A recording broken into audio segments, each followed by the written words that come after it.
How are you all doing today?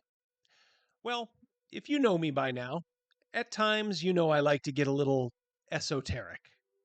So I hope you follow me a little bit on this one.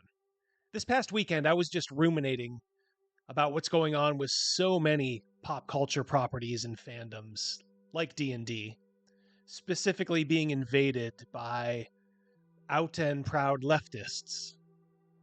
Now you can point to a lot of personalities that made leftism cool and accessible nowadays.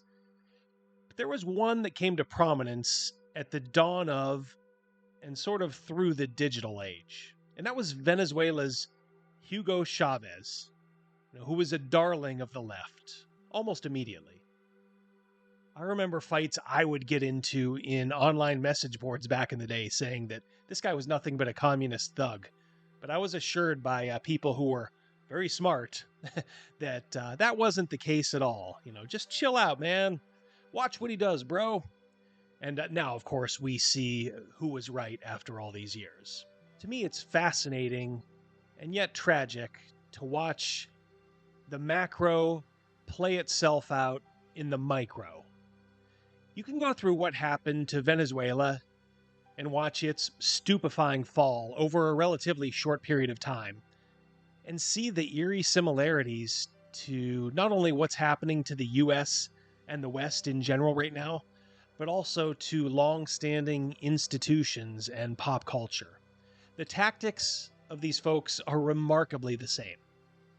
Indeed, I do subscribe to the notion that politics is downstream from culture. So right now, fighting against this stuff out here, invading pop culture fandoms, is sort of being on the front lines, if you will. To get up to speed, I read a book, all in one day as it turned out, by Elizabeth Rogliani, How Progressivism Destroyed Venezuela, a Cautionary Tale. And I rather enjoyed it, and I can recommend it to you as a straightforward telling of the disastrous Chavez rule in the country by someone who was there. Now, the book begins by looking at the history of the country, more so the modern history, so a quick background might be in order. It might surprise you to know that during the 1950s, Venezuela had the fourth highest GDP per capita in the entire world. And that was under what was considered a right-wing government at the time. But then the slow drip of progressivism started to invade the country. Not all at once, that would come later on with our friend Hugo. It still prospered, but it started squandering away its wealth on pet social programs, making some of its citizens dependent on the state. Ironically, D&D had its golden years, at least creatively, in my opinion, under Gary Gygax. He'd actually be considered a right-wing extremist these days. Go on Twitter or any online venue, and you will find no shortage of people who say that. Though I bet Gary himself would be shocked to hear it, were he still alive.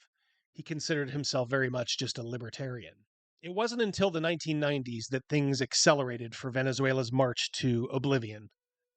Hugo Chavez tried a leftist coup in 1992, seizing on the discontent of a decade of stagnation for the once affluent country throughout the 1980s. Though the coup was unsuccessful, Chavez had gotten his name out there in the public and became a sympathetic figure for the way he surrendered with honor.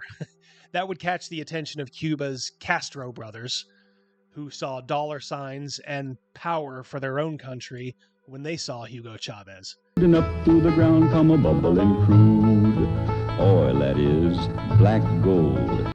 And boy, were they right. Stick around to the end for something I didn't even realize about the relationship between these two countries nowadays.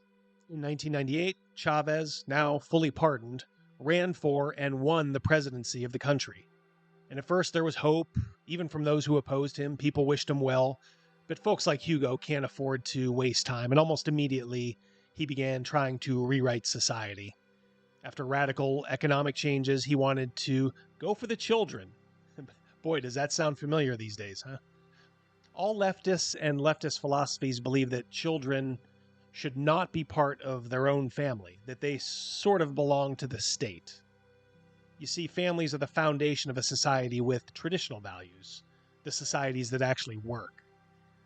Unfortunately, the Catholic Church in Venezuela led the way in telling Chavez that he was going too far. And for a time, Chavez was forced to relent. For a time. Now, it's beyond the scope of this video to document everything Chavez and later his hand-picked successor Maduro did to the country they supposedly loved. Needless to say, from an economic point of view, socialism does not work. Period. It's been proven time and again. As leftist policies began to take root, people began to flee to make better money abroad. Brain drain, as it's called. The nationalized oil company of Venezuela ended up producing 20% of the oil under Chavez that it had in the mid-1970s. In fact, the nation with the largest oil reserves on planet Earth had to import oil from Iran. That is a true humiliation and repudiation of the Chavez socialist regime. Economic incompetence and depredation is one thing, but as we know, to achieve utopia, you must break the will of a society.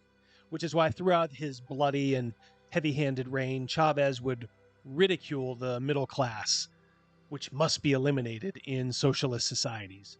You see, people with practical skills and a desire to better themselves economically are of no use to that kind of state. Better to turn that person into a gender studies student and future zealot. Chavez also had a habit of labeling anyone who disagreed with him a fascist. Probably very familiar to a lot of us. The word has lost all meaning now, as it applies equally to folks who want fair taxes, women who don't want to have their daughters in a changing room with a biological male, and people who are sick and tired of over-the-top forced diversity in their pop culture. If you look at Wizards of the Coast, of course, they treat their middle class the same way Chavez did. Wizards of the Coast middle class, in my opinion, would be, the folks who made the game what it is, the ones who were playing it from the 80s on. Just normal people. Boys and girls, guys and gals, who just want a little bit of escape from reality for a couple of hours. But that is passé these days. And you can sense the subtle snark coming from the company and its zealous fans in the way they treat those people nowadays. In the name of safety, a police state was implemented in Venezuela, which ironically has not stopped Caracas from being one of the kidnapping capitals of the world. Cronyism has also exploded in the country, which is rather curious for folks who like to complain about crony capitalism. You find echoes of all these same tactics with Wizards of the Coast since they made a hard turn towards leftism in the last 5 years. They turn their nose up at the traditional fan base, as I said, the middle class, if you will, and fully embrace the gender studies crowd.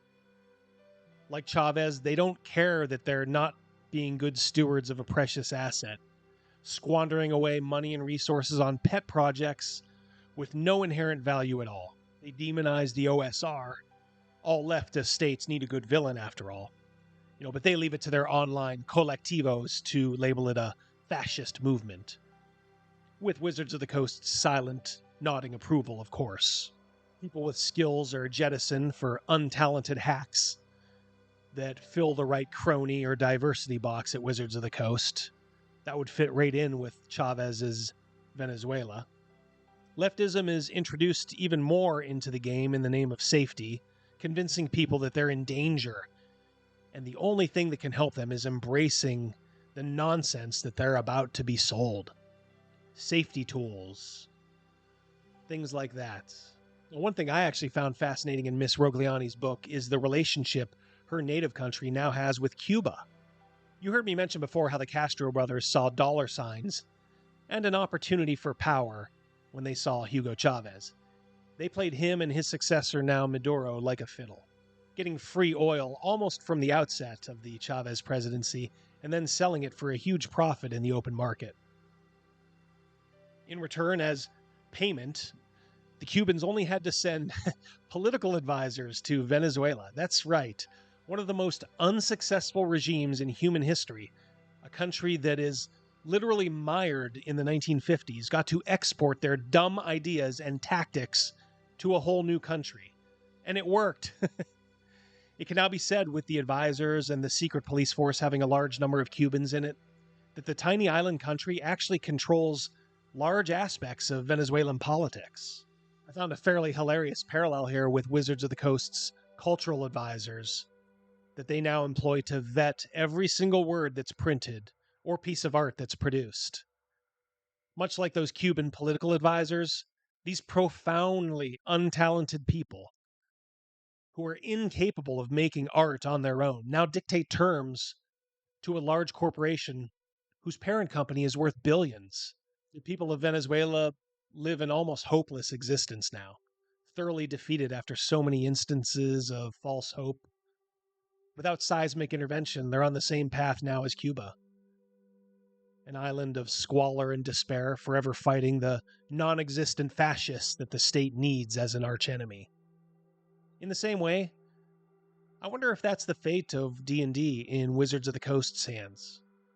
They've made so many concessions to leftists in their audience that they're now bound to be at their beck and call. Every day, more and more normal people are seeing products like Journeys Through the Radiant Citadel, the canceling of half races in the next edition, and understanding that it's no longer their game, no longer their home. When they do leave, the radicals that Wizards of the Coast caters to call them fascists. The same thing's probably said about the people who flee Venezuela every year. The quality of Wizards of the Coast products has never been lower, ever. But producing a good game is no longer the goal. Producing a game that is on the right side of history very much is. This is a microcosm of socialist economies. They're all doomed to fail. But just as Venezuela can live at a subsistence level by the ocean of black gold under their land, so too can Wizards of the Coast eke out a profit each year by owning that magical name that much better men founded. That is all for now. I'll actually leave a link to that book from Miss Rogliani in the description below. I thought it was an informative, straightforward read. I actually enjoyed it. So check it out if you are so inclined. I hope you guys take care and have a great, great rest of your day. Until we talk again, goodbye. What qualifies you to be a U.S. Senator? You have 60 seconds. Hi, good night, everybody.